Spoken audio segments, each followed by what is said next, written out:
ಮಸ್ತ್ ಲೈಕ್ ಮಾಡಿ ಮಾಡುವಂತಹ ಕ್ಯಾಪ್ಸಿಕಮ್ ಗ್ರೇವಿಯನ್ನು ಹೆಂಗೆ ಮಾಡೋದು ಅಂತ ತೋರಿಸ್ಕೊಡ್ತಾ ಇದ್ದೇನೆ. ಚಪಾತಿ ಜೊತೆ ರೊಟ್ಟಿ ಜೊತೆ ಎಲ್ಲ ಮಸ್ತ್ ಲೈಕ್ ಆತ. ಇದನ್ನ ಹೆಂಗೆ ಮಾಡೋದಂತ ಕಾಂಬ ನಾನಿಲ್ಲಿ ಒಂದು 2 ಸ್ಪೂನ್ ಅಷ್ಟು ಕಡಲೆ ಬೀಜ ತಕೊಂಡಿದ್ದೆ. ಅದನ್ನ ಚಂದ ಮಾಡಿ ಹುರ್ಕಣಕ ಇದ್ರದ್ದು ಸಿಪ್ಪೆ ಇತ್ತಲ್ಲ ಅದು ಸಪ್ರೇಟ್ ಆಯ್ಕ ಅಲ್ಲಿವರೆಗೆ ಚಂದ ಮಾಡಿ ಲೋ ಫ್ಲೇಮಲ್ಲೇ ಹುರ್ಕಣಕ, ಇಲ್ಲಾಂದ್ರೆ ಅದು ಕೈಟಿ ಹೊತ್ತ. ಅದಕ್ಕೋಸ್ಕರ ಇದಾದ್ಮೇಲೆ ಎಳ್ಳಿರುತ್ತಲ್ಲ, ಬಿಳಿ ಎಳ್ಳನ್ನು ತಗೊಂಡಿದ್ದೆ. ಇದನ್ನು 1-2 ನಿಮಿಷದಷ್ಟು ಹುರ್ಕಣಕ ಅದು ಅಷ್ಟರಲ್ಲೇ ಪಟ ಅಂತ ಅಷ್ಟೊತ್ತಿ ತೆಗ್ದಿಟ್ರೆ ಸಾಯಿ.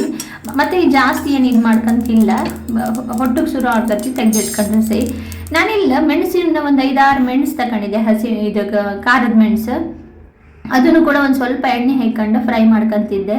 ಇದನ್ನು ನೀಟಾಗಿ ಫ್ರೈ ಮಾಡ್ಕೊಂಡು ಇದಕ್ಕೆ ನಾನು ಒಂದು 5-6 ಮೆಂತ್ಯ ಹಾಕೊಂಡಿದ್ದೆ. ಅದನ್ನು ಕೂಡ ಫ್ರೈ ಮಾಡ್ಕೊಳಕ್ಕೆ, ಮೆಂತ್ಯ ಜಾಸ್ತಿ ಅಂತ ಹಾಕೋದು ಬೇಡ. ಹಾಗೆ 1/2 ಸ್ಪೂನ್ ಜೀರಿಗೆ, ಹಾಗೆ 1/2 ಸ್ಪೂನಷ್ಟು ಅರಿಶಿನ ಪುಡಿ, 1 ಸ್ಪೂನಷ್ಟು ಕೊತ್ತಂಬರಿ ಪುಡಿಯನ್ನು ಹಾಕೊಂಡಿದ್ದೆ. ಇದನ್ನು ಕೂಡ ಎಲ್ಲವನ್ನ ಈ ರೀತಿ ಮಿಕ್ಸ್ ಮಾಡ್ಕೊಂಡು ಅದಕ್ಕೆ ಒಂದು ಅರ್ಧ ಕಾಯಿ ಹೋಳನ್ನು ಹಾಕೊಂಡಿದ್ದೆ. ಅಂದರೆ ಒಂದು ಅರ್ಧ ಕಡಿ ಬತ್ತಲ್ಲ ಅದ್ರಾಗ ಒಂದು ಸ್ವಲ್ಪ ಹಾಕೊಂಡಿದ್ದೆ. ನಾನು ಸಾಕಾಗ್ತದೆ, ಜಾಸ್ತಿ ಏನು ತೆಂಗಿನಕಾಯಿ ಬೇಕಂದಿಲ್ಲ. ಈಗ ಅದೆಲ್ಲ ತಗೊಂಡು ನಾನೇನು ಪುಟಾಣಿ ಮತ್ತು ಇದು ಕಡ್ಲಿ ಬೀಜ ಮತ್ತು ಎಳ್ಳು ತಗೊಂಡಿನಲ್ಲ ಅದನ್ನ ಹಾಗೆ ಹೊಡ್ಕೊಂಡಂತ ಮಸಾಲನೆಲ್ಲ ರುಬ್ಕೊಂಡು ಬರ್ಬೇಕು. ಈಗ ನಾವು ಇದಕ್ಕೆ ಒಂದು ಸ್ವಲ್ಪ ಎಣ್ಣೆ ಹಾಕೊಂಡು ಅದಕ್ಕೆ ಜೀರಿಗೆ, ಸ್ವಲ್ಪ ಈರುಳ್ಳಿ ಹಾಕೊಂಡು ಫ್ರೈ ಮಾಡುವಂಥದ್ದು. ಈರುಳ್ಳಿ ಸ್ವಲ್ಪ ಕಲರ್ ಚೇಂಜ್ ಆಗಿ ಅಲ್ಲಿವರೆಗೂ ಫ್ರೈ ಮಾಡ್ಬೇಕು. ನಾವು ಸಣ್ಣದಾಗಿ ಹಚ್ಕೊಂಡಿದ್ದೆ. ಈಗ ನಾನು ಕ್ಯೂಬ್ಸ್ ಕಣಂಗೆ ಈರುಳ್ಳಿ ಮತ್ತು ಕ್ಯಾಪ್ಸಿಕಮ್ ತಗೊಂಡಿದ್ನಲ್ಲ ಅದೆರಡನ್ನು ಕೂಡ ಹಾಕಂತಿದ್ದೆ. ಈ ರೀತಿ ಕ್ಯೂಬ್ಸ್ ಥರ ಕಟ್ ಮಾಡ್ಕೊಂಡು ಲೈಕ್ ಅನ್ಸುತ್ತದ. ಅದು ತಿನ್ನುವಾಗ ಕ್ಯಾಪ್ಸಿಕಮ್ ಎಲ್ಲ ಸಿಗುತ್ತಲ್ಲ ಅದು ಮಸ್ತ್ ಲೈಕ್ ಆತ. ಮತ್ತು ಜಾಸ್ತಿ ಬೇಯಿಸ್ಕೊಂಬಿಲ್ಲ, ಇದು ಜಾಸ್ತಿ ಎಲ್ಲ ಕ್ಯಾಪ್ಸಿಕಮ್ನೆಲ್ಲ ಜಾಸ್ತಿ ಬೇಯಿಸೋಕ್ಕಿಲ್ಲ, ಮೀಡಿಯಮ್ ಇದರಲ್ಲಿ ಬೇಯಿಸ್ಕೊಂಡು ಇದಕ್ಕೆ ಸ್ವಲ್ಪ ಟೊಮೆಟೊ, ನಾನು 1 ಟೊಮೆಟೊ ತಗೊಂಡಿದ್ದೆ, ಅದನ್ನು ಹಾಕುವಂಥದ್ದು. ಹಾಕಿ ಹುಳಿ ಟೊಮೆಟೊ ತಗೊಂಡ್ಕಂದಿಲ್ಲ, ನಾರ್ಮಲ್ ಟೊಮೆಟೊ ತಗೊಂಡ್ರೆ ಸಾಕು. ಯಾಕಂದ್ರೆ ನಾವು ಇದಕ್ಕೆ ಹುಣಸೆ ಹಣ್ಣು ಹಾಕೋದ್ರಿಂದ ಈ ಗ್ರೇವಿಗೆ ಮತ್ತೆ ಹುಳಿ ಟೊಮೆಟೊನ ಹಾಕಿದ್ರೆ ಜಾಸ್ತಿ ಅನಿಸುತ್ತೆ ಗ್ರೇವಿ ಹುಳಿ. ಅದಕ್ಕೋಸ್ಕರ ಈ ರೀತಿ ಹಾಕಿ ಸ್ವಲ್ಪ ನಾನು ಶುಂಠಿ ಬೆಳ್ಳುಳ್ಳಿ ಪೇಸ್ಟ್ ಹಾಕ್ತಿದ್ದೆ. ಪೇಸ್ಟ್ ಇದ್ರೆ ಪೇಸ್ಟ್, ಇಲ್ಲಾಂದ್ರೆ ಜಜ್ಜಿ ಹಾಕೊಳ್ಳಕ್ಕೆ ನಾನಿಲ್ಲಿ ಜಜ್ಜಿ ಹಾಕೊಂಡಿದ್ದೆ. ಮಸ್ತ್ ಲೈಕ್ ಬತ್ತಿ ಗ್ರೇವಿ.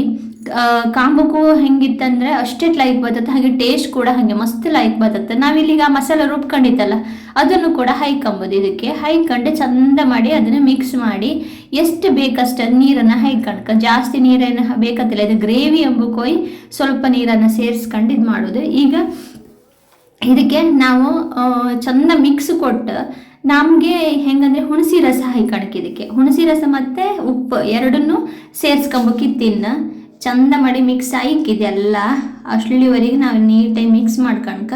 ಮತ್ತು ತುಂಬಾ ರುಚಿ ಬರುತ್ತಿದ್ದು. ನಾನಿಲ್ಲಿ ಹುಣಸೆ ರಸ ಹಾಕಿದೆ, ಒಂದು ಅರ್ಧ ಲಿಂಬೆ ಹಣ್ಣಿನ ಗಾತ್ರದ ಹುಣಸೆ ರಸ ನಾನು ಮಾಡ್ಕೊಂಡಿದ್ದೆ, ಅದನ್ನು ಹಾಕ್ತಿದ್ದೆ. ಹಾಕಿ ಈಗ ರುಚಿಗೆ ಎಷ್ಟು ಬೇಕಲ್ಲ ಅಷ್ಟು ಉಪ್ಪು ನೋಡ್ಕೊಂಡು ಹಾಯ್ಕೊಂಡ್ರೆ ಸಹಿ. ಹಾಯ್ಕೊಂಡು ಚಂದ ಮಾಡಿ ಕುದಿಸ್ಕೊ, ಅದು ಎಣ್ಣೆ ಬಿಡ್ಕಣಕ, ಮಸಾಲೆ ಎಲ್ಲ ಸೈಡ್ ಫುಲ್ ಎಣ್ಣೆ ಬಿಡ್ಕಣಕ, ಅಲ್ಲಿವರೆಗೆ ನಾವು ಕುದಿಸ್ಕೊಳಕಿದು. ಮತ್ತು ಈ ಗ್ರೇವಿ ಅಂತ ಇತ್ತಲ್ಲ ಸಕ್ಕತ್ತಾಗಿ ಬರ್ತದೆ. ಚಪಾತಿ ರೊಟ್ಟಿ ಇವಕ್ಕೆಲ್ಲ ಭಾರಿ ಲೈಕ್ ಆತ. ಚಪಾತಿಗಂತೂ ಹೇಳಿ ಮಾಡಿಸಿದ ಕಾಂಬಿನೇಷನ್ ಇದು, ಅಷ್ಟು ಲೈಕ್ ಆತ. ಬೇಕಾದ್ರೆ ನಿಮ್ಗೆ ಕೆಲವರಿಗೆ ಇದಕ್ಕೆ ಪನ್ನೀರ್ ಆ್ಯಡ್ ಮಾಡ್ಕೊಂಡ್ಕಂದ್ರೆ ಪನ್ನೀರ್ ಕೂಡ ಆ್ಯಡ್ ಮಾಡ್ಲಿಕ್ಕೆ.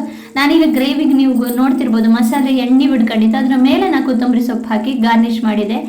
ಮಸ್ತ್ ಲೈಕ್ ಬತ್ತಿ ರೆಸಿಪಿ. ಒಂದ್ಸರಿ ಟ್ರೈ ಮಾಡಿ ನೋಡಿ. ಹಾಗೆ ನಾನು ಮಾಡ್ತಿರುವಂಥ ರೆಸಿಪಿಗಳೆಲ್ಲ ನಿಮ್ಗೆ ಇಷ್ಟ ಆಗ್ತಾ ಇದ್ರೆ ನನ್ನ ಚಾನಲ್ನ ಸಬ್ಸ್ಕ್ರೈಬ್ ಮಾಡೋದನ್ನ ಮರಿಬೇಡಿ. ಹಾಗೆ ಪಕ್ಕದಲ್ಲಿರುವಂತಹ ಬೆಲ್ ಐಕನ್ನ ಕ್ಲಿಕ್ ಮಾಡಿ. ಹಾಗೆ ಇನ್ನಷ್ಟು ಹೆಚ್ಚಿನ ರೆಸಿಪಿಗಳಿಗೆ ನನ್ನ ಚಾನಲ್ನ ನೋಡ್ತಾ ಇರಿ. Thanks for watching.